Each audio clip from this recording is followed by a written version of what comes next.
അടച്ചുപൂട്ടിയ കണ്ണൂർ ചിറക്കൽ, കോഴിക്കോട് ജില്ലയിലെ വെള്ളറക്കാട് എന്നീ റെയിൽവേ സ്റ്റേഷനുകൾ തുറന്നു പ്രവർത്തിക്കാൻ റെയിൽവേ വകുപ്പ് മന്ത്രി അശ്വിനി വൈഷ്ണവിന്റെ ഉത്തരവ്.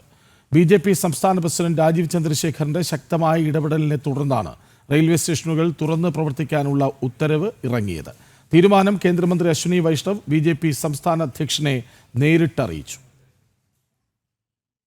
കണ്ണൂരിലെ ചിറക്കൽ, കോഴിക്കോട് ജില്ലയിലെ വെള്ളറക്കാട് എന്നീ റെയിൽവേ സ്റ്റേഷനുകളാണ് ലാഭത്തിലല്ല എന്ന് കണ്ട് പാലക്കാട് ഡിവിഷൻ അടച്ചുപൂട്ടിയത്. പാസഞ്ചർ ട്രെയിനുകൾക്ക് സ്റ്റോപ്പ് ഉണ്ടായിരുന്ന ഹാൾട്ട് സ്റ്റേഷനുകളാണ് രണ്ടും. ചിറക്കൽ റെയിൽവേ സ്റ്റേഷനിലൂടെ ദിവസവും 15 മുതൽ 25 വരെ ടിക്കറ്റുകൾ മാത്രമാണ് ചിലവായിരുന്നത്. സമാന സാഹചര്യമായിരുന്നു വെള്ളറക്കാടും. ചരിത്രപരമായും സാംസ്കാരികപരമായും ഏറെ പ്രാധാന്യമുള്ള ചിറക്കൽ സ്റ്റേഷൻ നിലനിർത്തണമെന്ന് ആവശ്യപ്പെട്ട് ബി.ജെ.പി. കണ്ണൂർ നോർത്ത് ജില്ലാ president K Vinod Kumar BJP. സംസ്ഥാന പ്രസിഡന്റിനും റെയിൽവേ മന്ത്രിക്കും നിവേദനം നൽകിയിരുന്നു. തുടർന്ന് വിഷയത്തിൽ ബി.ജെ.പി. സംസ്ഥാന പ്രസിഡന്റ് രാജീവ് ചന്ദ്രശേഖറിന്റെ ശക്തമായ ഇടപെടലാണ് ഉണ്ടായത്.